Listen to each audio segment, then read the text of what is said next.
சென்ற பதிவில் நாம் துரோணாச்சாரியாரை கர்ணன் வெற்றி கண்டார் என்று கண்டோம். அதற்கு பழித்திருக்கும் வண்ணம் தந்தையை அவமதித்த கர்ணனை நாம் போரில் வெற்றி பெற வேண்டும் என்பதற்காகவே அஸ்வத்தாமன் யுத்தகளம் புகுந்தான். அதன் பிறகு அஸ்வத்தாமனுக்கு கர்ணன் மீது ஒரு காழ்ப்புணர்ச்சி இருந்தது.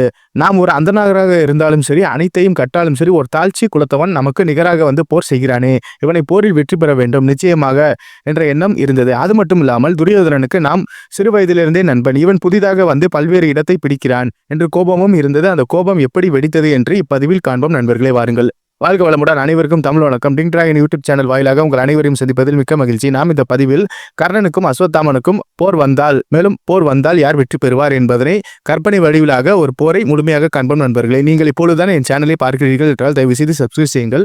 கூட இருக்கும் பெல் பட்டனை பிரஸ் செய்யுங்கள். அப்பொழுதுதான் நான் வெளியிடும் பதிவுகள் அனைத்தும் உங்களுக்கு உடனடியாக சேரும். வாருங்கள், பதிவிற்குள் செல்லலாம்.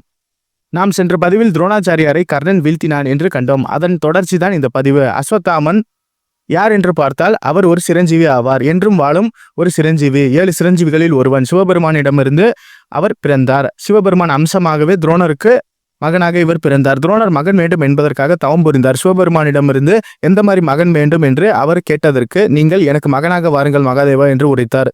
துரோணருக்கு அவர் தவ வாழ்வு பலன் காரணமாகவே அஸ்வத்தாமன் துரோணருக்கு மகனாக பிறந்தார். இவர் பிறக்கும் பொழுதே தன் நெற்றியில் சூடாமணியுடன் பிறந்தார். ஈசனின் நெற்றி கணக்கு இணையான சக்தி பெற்றது. அந்த சூடாமணி அஸ்வத்தாமனிடம் இருக்கும் வரையில் யாரும் ஒன்றும் செய்ய முடியாது. அவ்வாறு வரத்தை அவர் பெற்றுள்ளார்.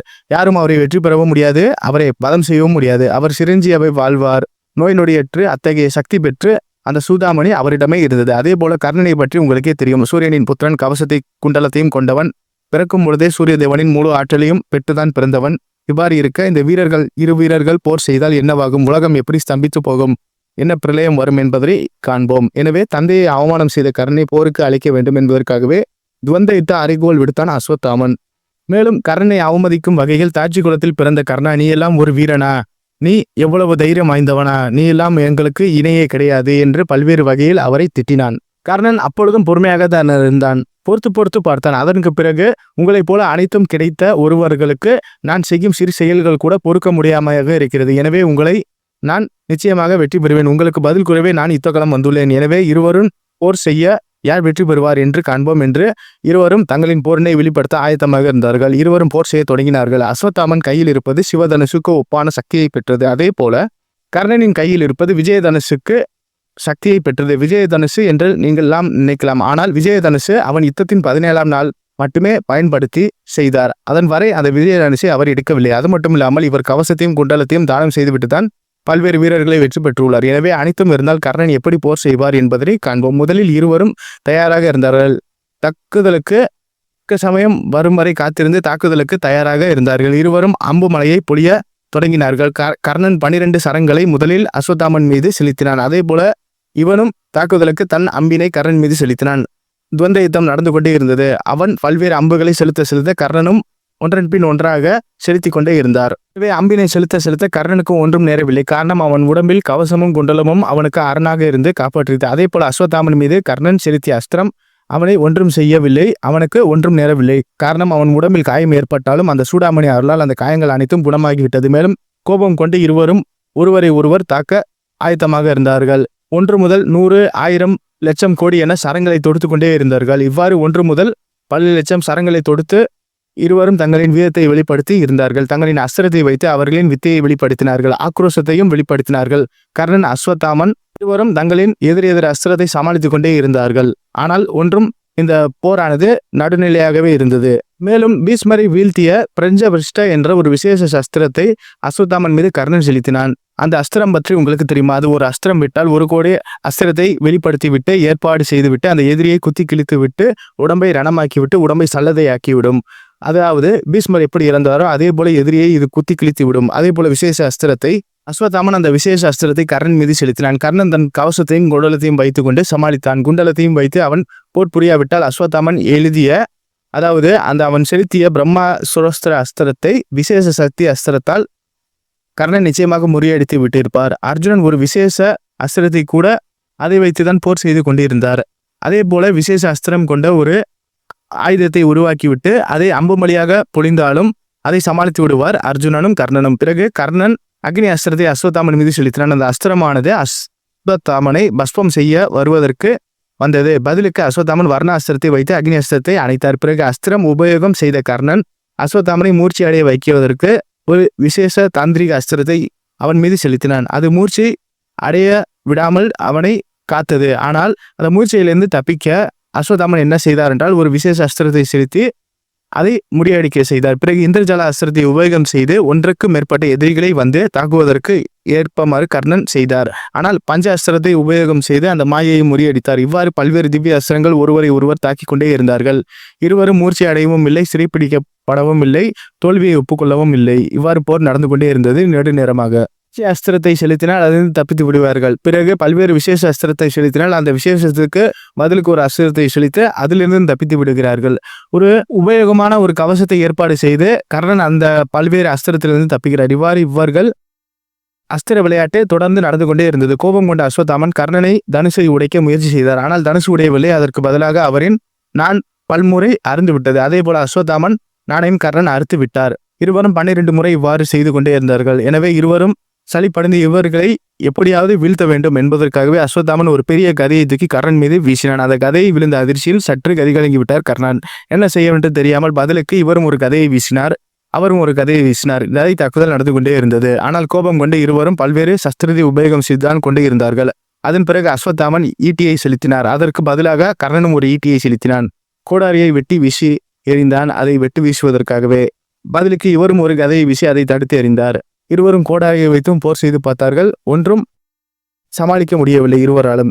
இவர்கள் இவ்வாறு மோதல் கொண்டு இருந்ததை கார்மேகம் வண்ணம் சூழ்ந்து கொண்டு இருந்தது. அந்த மோதலின் வாயிலாக அந்த இடமே பெரும் கோபமானது நடந்து கொண்டே இருந்தது.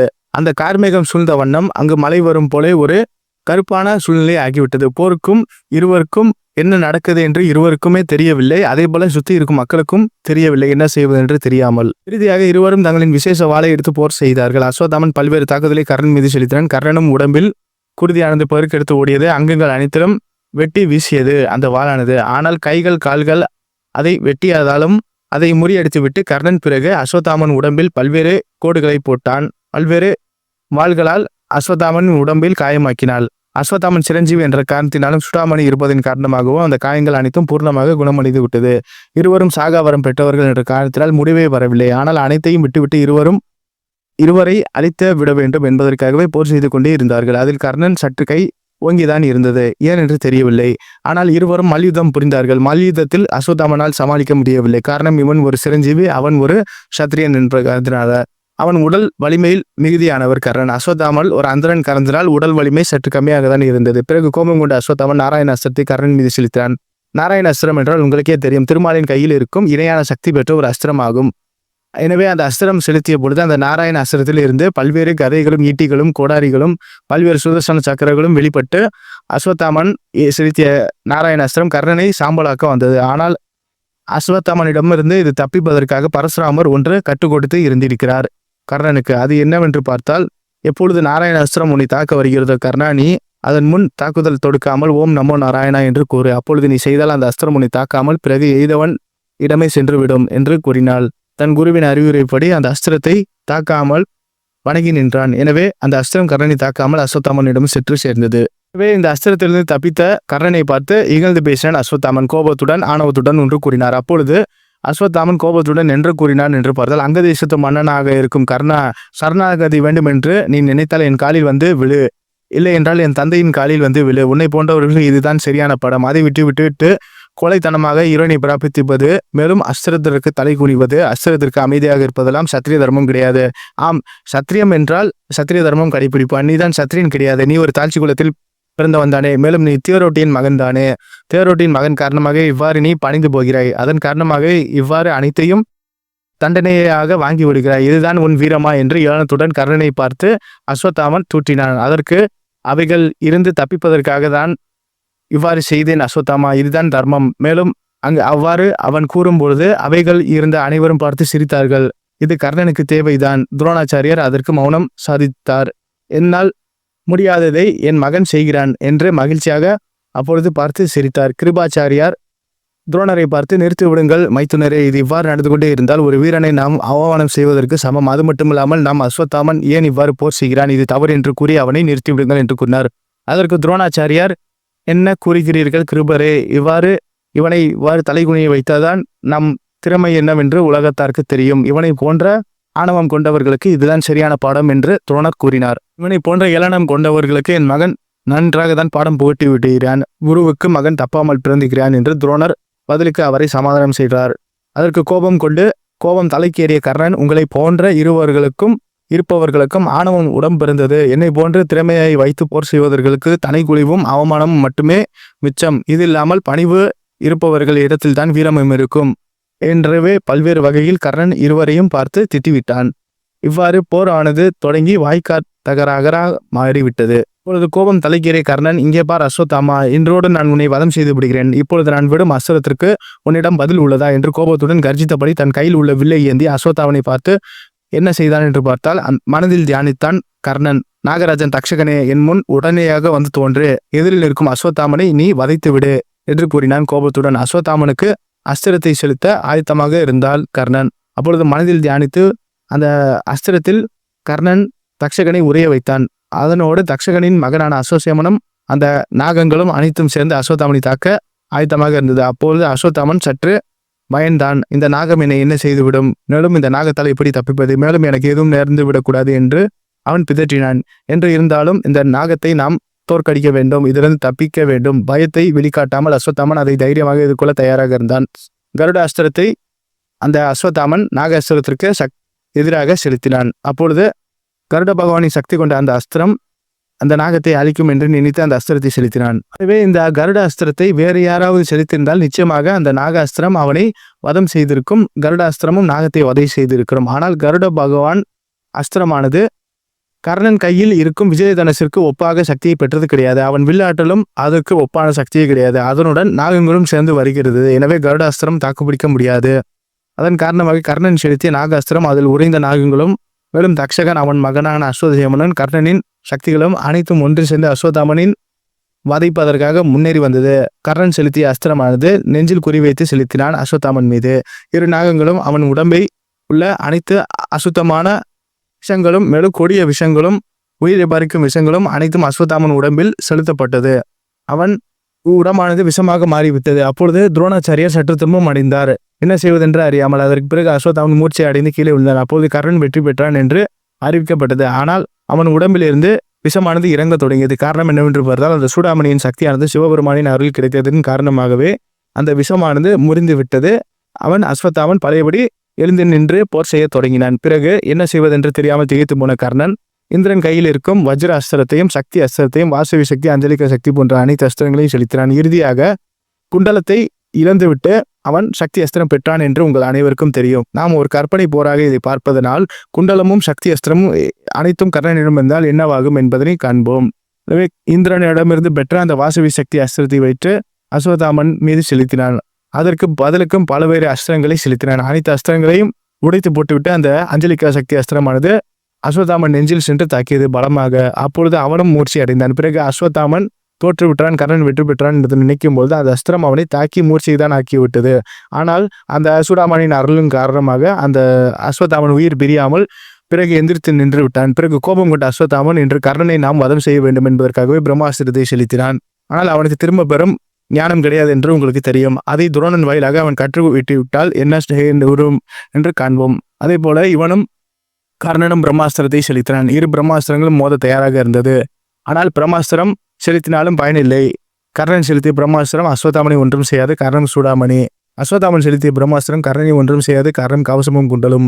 எனவே இரு பிரம்மாஸ்திரம் மோதி உலகம் அழிய போகிறது என்று நினைக்கும் பொழுது சிவனும் பெருமாளும் பிரம்மாவும் அனைவரும் ஒன்று சேர்ந்து நிறுத்துங்கள், இவ்வாறு செய்யாதீர்கள் என்று எச்சரித்தார்கள். மேலும் குரு துரோணாச்சாரியையும் கிருபரையும் அவையிலிருந்த அனைத்து பெரியவர்களையும் அந்த பகவான்கள் அனைவரும் சேர்ந்து திட்டினார்கள். அறிவிற்கா உங்களுக்கு, ஏன் இவ்வாறு செய்கிறீர்கள்? இரு வீரர்களை மோத விட்டு வேடிக்கை பார்க்கிறீர்கள். நீங்களாம் மனிதர்கள் தானா இல்லை மிருகங்களா என்று திட்டினார்கள். இரு வீரர்களையும் கேட்டுக்கொண்டு கர்ணா அஸ்வத்தாமா, நீங்கள் இருவரும் உங்கள் அஸ்திரத்தை தியாகம் செய்யுங்கள், மேலும் உள்வாங்கிக் கொள்ளுங்கள், இவ்வாறு செய்யக்கூடாது என்று கூறினார்கள்.